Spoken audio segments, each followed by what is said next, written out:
Bonjour, bienvenue à cette autre capsule, solo cette fois, du journal intime d'une épouse d'un ancien combattant. Non, mon mari est pas là aujourd'hui. En fait, c'est mon initiative de faire cette capsule-là toute seule. Pourquoi? Parce que j'ai envie de m'exprimer. La raison pour laquelle j'ai envie de m'exprimer, c'est très simple. Je suis en colère depuis une couple de jours et quand je suis en colère, ben mon mari se sent coupable, il se sent mal et il s'isole. Alors, c'est la raison pour laquelle je suis seule aujourd'hui. Les raisons de mes colères, ben en fait, c'est très simple, c'est que je vis moi-même des duels internes concernant notre situation. Il y a des fois où est-ce que la réalité me rattrape, puis ça me frustre, ça remonte, je gère mal tout ce que ça fait. Comme par exemple le fait que j'ai souhaité retourner aux études, donc je suis retournée en septembre dernier. Mais les derniers mois, ben l'état de mon mari dégénère et je dois maintenant passer plus de temps avec lui. Ce qui fait en sorte que conjuguer l'école, les besoins de mon mari, la maison, je suis plus capable. Je peux pas tout faire arrimer. Donc, pour moi, revenir à la maison, c'est comme un recul en arrière. J'ai vraiment peur de me retrouver devant rien. Parce que par le passé, ben j'ai eu des bons emplois, j'ai eu des bonnes payes, j'ai eu une indépendance financière que j'ai pu depuis des années. Puis d'ailleurs, même le revenu de mon mari prend pas en considération le fait que je dois rester avec lui. Là, c'est clair que je peux pas occuper un emploi de 9 à 5 comme c'est là. C'est impossible. Ah, ben oui, c'est sûr que c'est possible. C'est sûr que vous pourriez me dire, oui, mais Ancien Combattant Canada va payer un bénévole pour accompagner ton mari chez le médecin, chez le psychologue, chez le psychiatre, en clinique de gestion de la douleur, à la clinique de l'acouphène. Oui, mais c'est ça qui me fait chier. Vous allez payer un bénévole, mais moi, je suis pas reconnue. Ah, wow, c'est super le fun. D'ailleurs, je veux aussi vous dire à quel point c'est le fun de dealer avec vous autres parce que en fait, vous me faites prendre conscience que je vis dans un système qui est vraiment fait preuve d'une belle constipation d'idées, puis vous essayez de m'endormir dans une dière et de mots en me disant à quel point l'état de mon mari est important et c'est votre priorité absolue dans la vie. Hello? Hello, madame. Ça, c'est la directrice du territoire. Je sais même pas c'est quoi son titre, là, qui a essayé de me dire ça super gentiment. Vous savez, madame.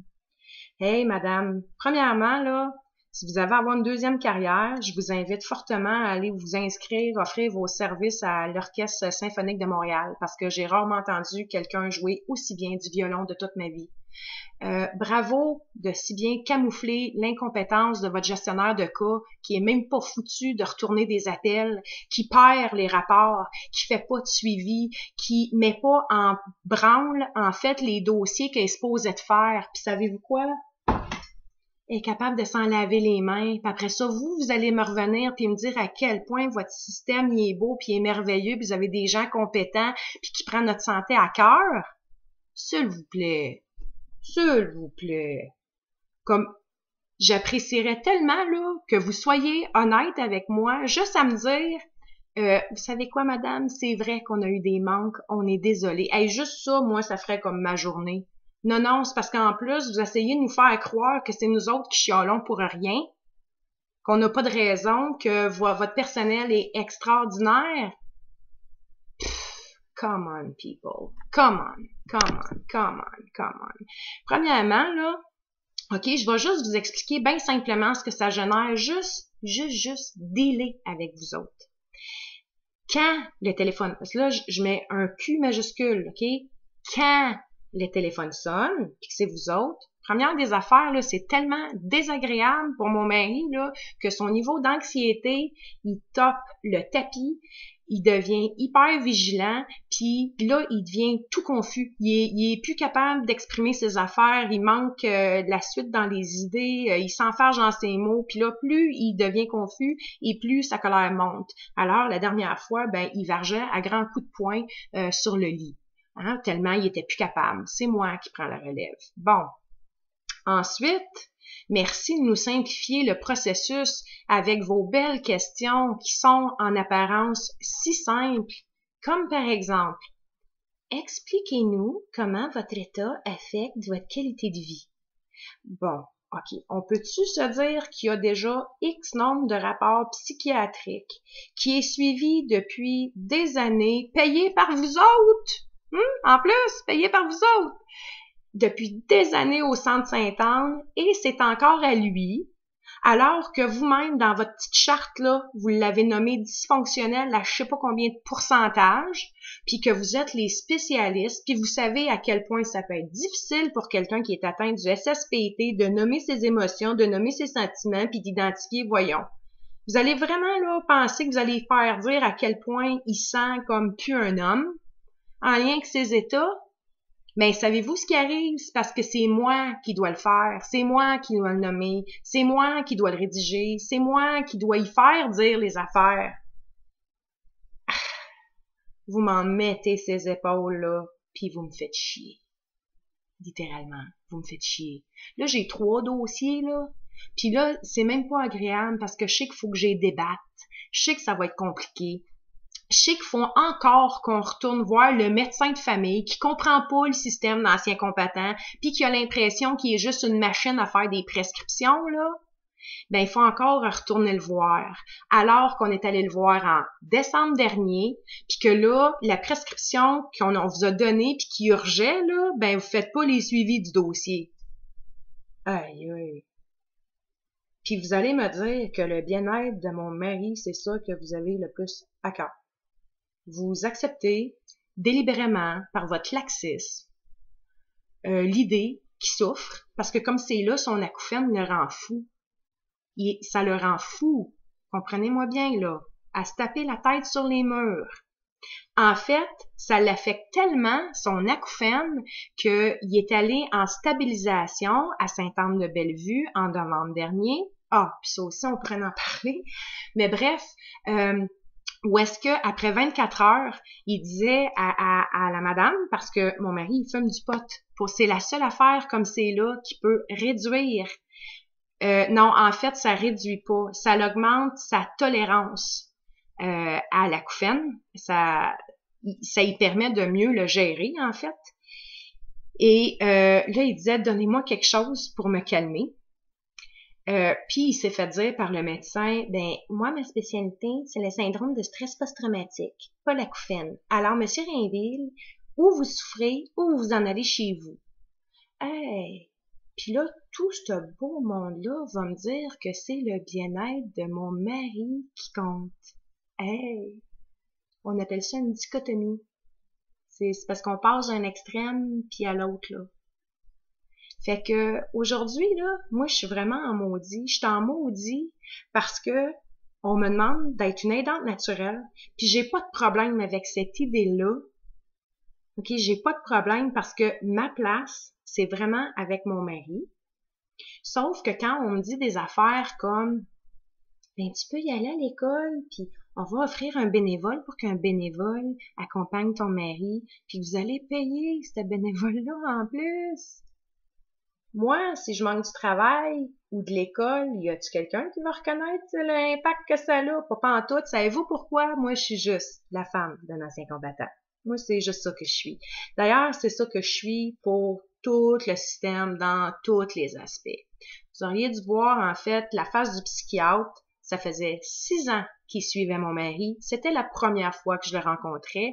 Et quand mon mari a demandé si je pouvais l'accompagner à ce rendez-vous-là, tu sais, j'ai dérangé.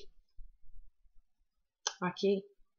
Ben, moi, là, en 7 ans, il n'y a pas personne qui a pris la peine juste de s'asseoir avec moi puis de m'expliquer, en fait, de quoi était atteint mon mari, ce que ça pouvait vouloir dire, peut-être m'informer comme des impacts que ça pourrait avoir, des difficultés qu'on pourrait vivre en famille, comme individu, juste comme me dire qu'il allait avoir des ajustements de médication, puis que dans certains cas, ça pourrait être des... Non, écoutez, non, j'en demande beaucoup trop. Moi, je suis juste la femme, je suis juste l'épouse, je ne suis rien, moi. Fait que la madame est comme un peu frustrée aujourd'hui, parce que c'est l'incompréhension, en fait, des gens qui me frustre aussi. Je vous donne un exemple, et puis là, je suis toute mélangée, puis je le sais, mais c'est parce que j'en ai tellement à sortir, là, que ça sort tout croche. Ben écoutez, c'est ça sort tout croche. Mon mari, il va magasiner, et c'est rare. Il va magasiner seul pour une coupe de morceaux de linge qu'il a besoin, parce que sortir dans le public, c'est déjà énorme pour lui. Alors, il va au magasin, et moi, je ne peux pas être là.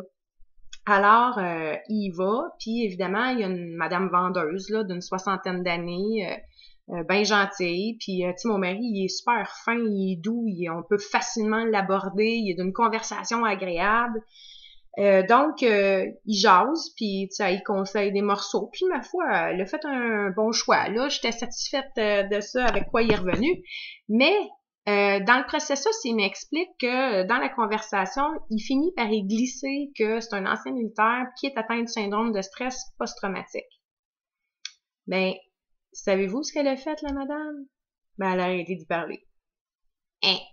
Plus rien. Le malaise, là. Je sais pas. Malaise, incompréhension, fouillez-moi.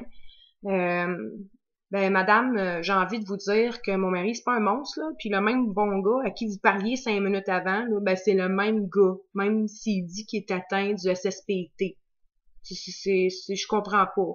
Fait que, ça me frustre, cette incompréhension-là. Ça me frustre, ce silence-là. Ça me frustre, ce malaise-là. Ça me frustre. Ça me frustre, dernièrement, que mon mari fasse tant d'efforts à sensibiliser ses frères et ses sœurs, comme juste à ce qu'il vit. Tu sais, il va partager plein d'affaires sur sa page Facebook, là, les capsules, puis les articles dans lesquels on passe dans le journal. Puis savez-vous la réaction que ça a faite? Zéro. Zéro. En fait, il y a une sœur qui a écrit une lettre par courriel, puis je tiens à la remercier, cette personne-là, vraiment, merci, merci, parce que ce qui a été écrit dans ce mot-là était parfaitement adéquat. C'est-à-dire que ce que ça disait, c'était, ben, on a vu l'article dans le journal, on a vu tes capsules, ça nous a vraiment touchés, on comprend mieux maintenant la distance familiale. On veut juste te dire de pas lâcher, de continuer. Tout simplement, là, il n'y avait pas une affaire de dire faut se voir, faut aller prendre un café demain matin, viens-t'en chez nous, on t'attend au prochain party de famille. Non. Elle a juste comme donné une petite claque dans le dos qui a tellement fait du bien. Tellement fait du bien, fait toute la différence. Fait que mon mari m'a demandé de taper la réponse à cette lettre-là. Une réponse qui a été, je pense, très adéquate aussi, très douce. Merci, merci de ce courriel-là. C'est en plein ce que Claude avait besoin d'entendre. J'expliquais là-dedans que je parlais du fait qu'il y avait une distance avec ma belle famille, mais que c'était pas des attaques personnelles, que je le faisais comme pour mettre en relief les impacts. Parce que je suis pas la seule dans cette situation-là et on n'est pas les seuls, vraiment pas. Il a envoyé la réponse à l'ensemble de ses frères et ses sœurs. Et la réponse? Zéro. Fait que là, il focus beaucoup sur le rejet.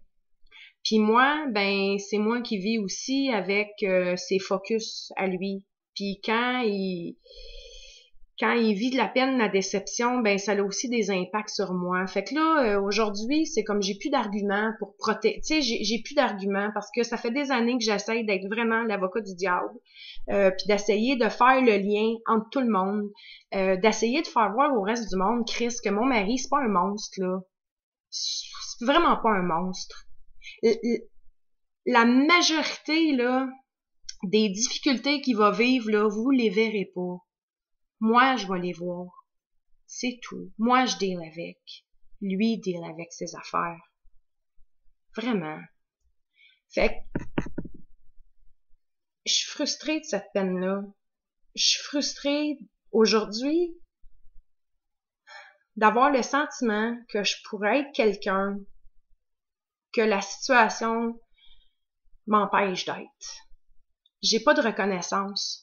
Là, je suis redevenue une femme à la maison qui va faire tous ces efforts à tenir la maison propre, à essayer de bien faire manger la famille. Puis comme on n'a pas beaucoup d'argent, parce que évidemment, moi, ça compte pas. Faire des efforts pour finir les fins de mois.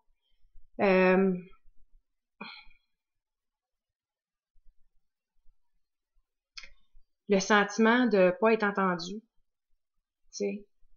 Fait que c'est ça ma montée de lait aujourd'hui. Je suis désolée, il y a plein d'affaires dans ma vie qui se passent, puis ça me fait du bien de le dire. Ça me fait vraiment du bien de le dire parce que je suis tannée d'être la bonne fille des fois. Je suis tannée d'être celle qui porte tout sur ses épaules. Puis des fois, là, ceux qui ont pas envie de comprendre, là, puis qui ont pas envie de juste faire le petit bout qu'ils pourraient faire, là, quand ils te disent, là, oh non, on vous aime, là, vous êtes important pour nous autres, là. S'il vous plaît, comme je vais vous demander de quoi, soyez cohérents. Ou vous êtes capable de dealer avec nous autres, ou vous n'êtes pas capable. Soyez juste honnête si vous voulez nous aider. C'est rien que ça que je vous demande. Puis pour le reste, là, merci. Puis la prochaine capsule, mon mari va être là, je vous le promets. On va parler de la colère, mais là, cette fois-là, comme je disais, on a parlé la dernière capsule portait sur le mot qui pouvait déclencher un état.